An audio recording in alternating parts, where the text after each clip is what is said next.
Welcome to my KBGK info channel. Senior citizen को कानूनी सुरक्षा प्रदान करने के लिए वरिष्ठ नागरिक अधिनियम 2007 लागू किया गया है। जी हाँ दोस्तों, आप बिल्कुल सही सुने। माता पिता और बुजुर्ग की देखभाल सुनिश्चित करने के लिए ये कानून बनाया गया है। बुजुर्ग को अपनी संपत्ति और भरण पोषण का पूरा अधिकार दिया गया है, जिसमें अगर कोई उन्हें हकों से वंचित करता है तो वो कानूनी कार्रवाई के दायरे में आते हैं। सरकार द्वारा फ्री लीगल हेल्प भी उपलब्ध कराई जाते हैं, जिसमें वरिष्ठ नागरिक को मुफ्त कानूनी सलाह और सहायता दी जाती है। दोस्तों, अगर आप एक सीनियर सिटीजन है, मतलब आप एक वरिष्ठ नागरिक है और आपका उम्र 60 साल से ऊपर हो चुके हैं, चाहे आप एक महिला और पुरुष हो, मोदी सरकार 60 साल से ऊपर बुजुर्ग को यूनियन बजट 2025-26 में कई सारे उपहार, तोहफे और सुविधा देश भर लोगों के लिए लेकर आया है।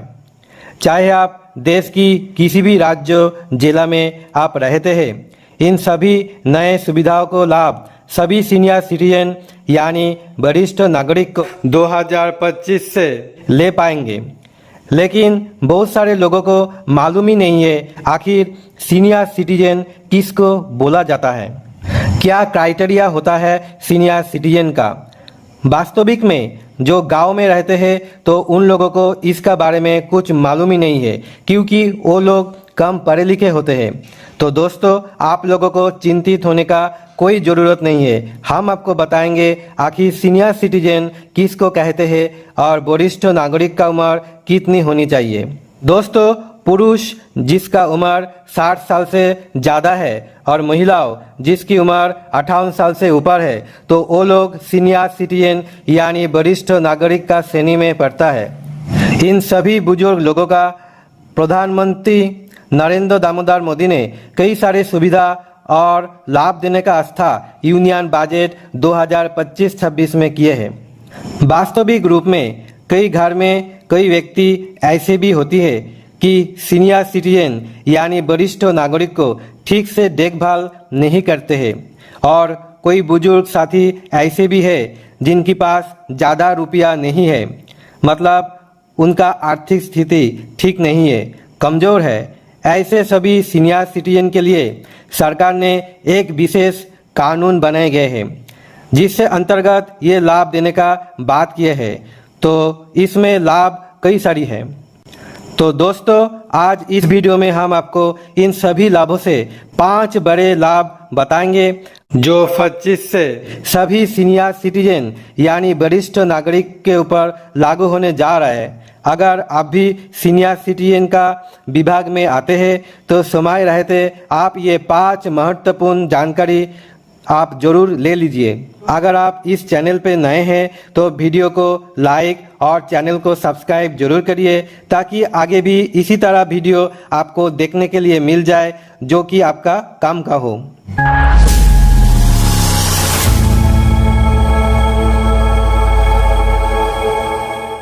तो दोस्तों, सबसे पहले हम बात करते हैं बैंकिंग सुविधाओं के लेकर। सीनियर सिटीजन को बैंकिंग सेवाओं में कोई सुविधा दी जाती है। यदि किसी वरिष्ठ नागरिक ने बैंक में फिक्स डिपॉजिट यानी FD कराए हुए है तो 2025 के बजट में ये नियम लागू किए गए कि 1 लाख रुपया तक की ब्याज पर कोई TDS नहीं कटेगा। जी हाँ दोस्तों, आप बिल्कुल सही सुने।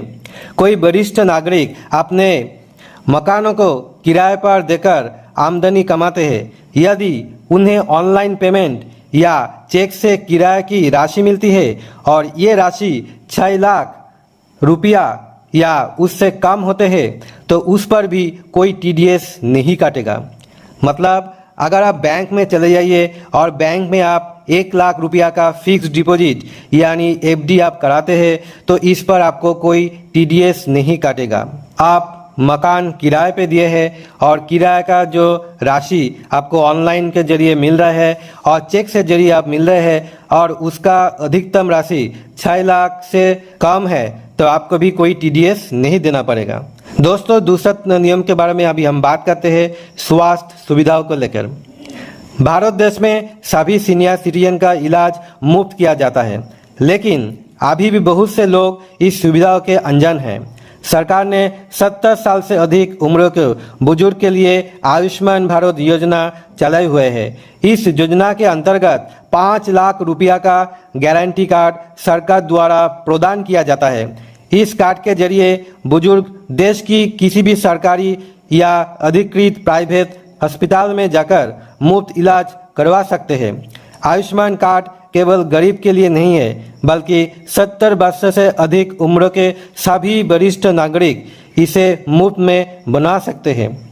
तो दोस्तों, आयुष्मान कार्ड जो आयुष्मान भारत योजना जो आप कार्ड है वो आप जरूर बना लीजिए। उसमें आपको 5 लाख रुपया तक आपको गारंटी कार्ड सरकार की तरफ से मिल जाता है, चाहे वो कोई सरकारी अस्पताल हो, प्राइवेट हॉस्पिटल हो। तो दोस्तों, अगर अभी तक आप आयुष्मान भारत योजना का कार्ड नहीं बनाए तो आप बना लीजिए। अगर आप 70 साल से अधिक है तो उसका आप मुफ्त में आप ये सारी सुविधा आप ले सकते हैं। तो रेलवे और हवाई यात्रा में रियायत, भारत सरकार ने ये निर्णय लिया है कि देश भर की सभी सीनियर सिटीजन को रेलवे और हवाई यात्रा में विशेष छूट दी जाएगी। पहले भी ये सुविधा थी, लेकिन अब इसे और बढ़ा दी गई है। रेलवे यात्रा में क्या छूट दी जाती है? पुरुष सीनियर सिटीजन को किराए में 40% की छूट मिलेगी और महिलाओं सीनियर सिटीजन को 50% की छूट मिलेगी, और ये सभी क्लास जनरल से लेकर एसी तक पर लागू रहेगा। और अभी हवाई यात्रा में रियायत की दी जाएगी। एयर इंडिया द्वारा घरेलू उड़ानों पर भी विशेष छूट दी जाएगी। टिकट बुकिंग में प्राथमिकता की सुविधा मिलेगी। तो ये सब लाभ केवल सीनियर सिटीजन को दिया जाएगा। तो दोस्तों, अगर आप एक पुरुष है तो रेलवे में आप रिजर्वेशन करने जाएंगे तो आपको 40% आपको छूट मिल जाएगी। अगर आप एक महिला है, सीनियर सिटीजन है, तो आपको भी 50% की छूट मिल जाएगी। और ये सभी क्लास को जनरल से एसी के लेकर ये छूट लागू है। अगर आप हवाई यात्रा में सफ़र करते हैं तो आप टिकट जब बुकिंग करेंगे उसमें भी आपको छूट दिया जाएगी, और CAC सीनियर सिटीजन को ही मिलेगा। को कानूनी सुरक्षा के लेकर, सीनियर सिटीजन को कानूनी सुरक्षा प्रदान करने के लिए वरिष्ठ नागरिक अधिनियम 2007 लागू किया गया है। जी हाँ दोस्तों, आप बिल्कुल सही सुने। माता पिता और बुजुर्ग की देखभाल सुनिश्चित करने के लिए ये कानून बनाया गया है।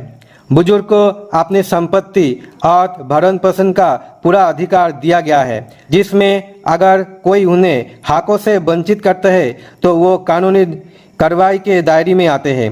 सरकार द्वारा फ्री लीगल हेल्प भी उपलब्ध कराई जाते हैं, जिसमें वरिष्ठ नागरिक को मुफ्त कानूनी सलाह और सहायता दी जाती है। अक्सर देखा गया कि बुजुर्ग को संपत्ति या अन्य अधिकार से वंचित कर दिया जाता है, पर ये कानून से माध्यम से अपने अधिकार को रक्षा कर सकते हैं। अगर आप एक सीनियर सिटीजन हैं और घर पे आपका बेटा और बेटी आपको ठीक से देखभाल नहीं कर रहे हैं, तब आप वरिष्ठ नागरिक अधिनियम 2007 के तहत कानूनी का सहारा ले सकते हैं, और ये भी आपको फ्री में मिल जाएंगे। आपका सामाजिक सुरक्षा पेंशन के बारे में अभी हम बात करेंगे। दोस्तों, अगला लाभ सीनियर सिटीजन को दिया जाता है वो सभी को मिलता है जिसका आर्थिक स्थिति ठीक नहीं है। जो सीनियर सिटीजन आर्थिक रूप से कमजोर है उन्हें सरकार मासिक पेंशन प्रदान करती है। ये पेंशन राशि हर राज्य में अलग अलग होती है। हरियाणा में 3,000 रुपया प्रतिमाह, दिल्ली में 2,500 से 3,000 रुपया प्रतिमाह। ये सुविधा विशेष रूप से गरीब बुजुर्ग के लिए चलाई गई है, जो BPL रेशन कार्ड धारक है उसके लिए। तो दोस्तों, अगर आप हरियाणा राज्य में रहते तो आपको 3,000 रुपया पेंशन मिल जाएगी। अगर आप दिल्ली में रहते तो 2,500 से 3,000 रुपया तक आपको पेंशन मिल जाएगी। तो दोस्तों, इस वीडियो में सबसे अच्छा लाभ आपको कौन सा लगा, कमेंट सेक्शन में जाके जरूर कमेंट करिएगा। आशा करता हूँ आज का वीडियो आप लोगों को काफी पसंद आया होगा। वीडियो पसंद आए तो वीडियो को लाइक जरूर कर दीजिए। और दोस्तों, अगर आप KBGK इन्फो चैनल में पहली बार विजिट करें तो चैनल को सब्सक्राइब जरूर कर दीजिएगा। बेल आइकॉन प्रेस करके सिलेक्ट ऑल करिए, ताकि ऐसे इंटरेस्टिंग एंड नॉलेजेबल वीडियो का नोटिफिकेशन सबसे पहले आपको मिले। दोस्तों आप इस वीडियो आप दोस्त लोगों के साथ शेयर करिए। सोशल मीडिया यानी Facebook, WhatsApp, Instagram, Telegram, Twitter, LinkedIn, जितना सोशल मीडिया है उतना आप शेयर करना बिल्कुल मत भूलिएगा, क्योंकि इस वीडियो सबको आप शेयर करेंगे तो सबका जानकारी प्राप्त होना बेहद ही जरूरी है। तो दोस्तों आज के लिए इतना ही, फिर मिलते हैं अगले इंटरेस्टिंग एंड नॉलेजेबल वीडियो लेके। तब तक के लिए जय हिंद, वंदे मातरम, भारत माता की जय।